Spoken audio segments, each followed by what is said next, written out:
of Islam.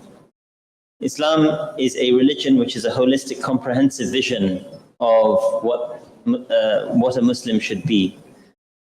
This is a very distinctive conception of religion when it comes to the way in which the word is used in the English language.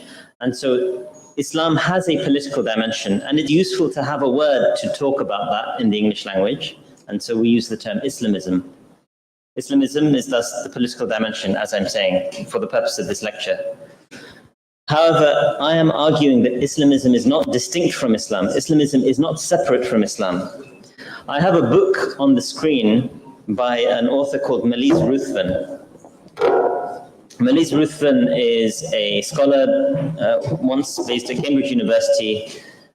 He has published, for many years, he's published a book called Islam, A Very Short Introduction by Oxford University Press, part of the Oxford University Press Very Short Introduction series. In it, he has a line where he says, Islamism is not Islam.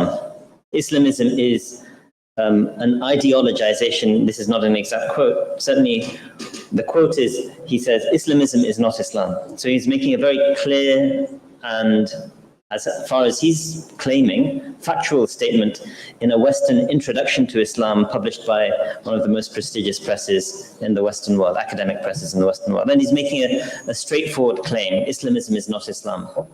And what these scholars do by making these sorts of statements, which are read by Muslims in the Muslim world and sometimes naively adopted as their own understanding of what Islam is, and we learn from a white colonial Westerner what is Islam, and then we start to say, oh, actually, Islam is not supposed to have a political dimension. These are the sorts of threats that occur when we do not have an intellectual grounding in our own tradition, in our own understanding of Islam.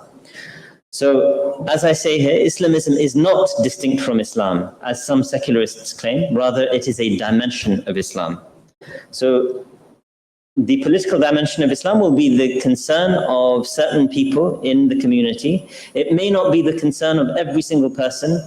Your grandmother in perhaps your village doesn't need to be concerned about the political dimension of Islam. She just needs to be concerned about praying 5 times a day, fasting in Ramadan. But some people need to be concerned about the political dimension of Islam.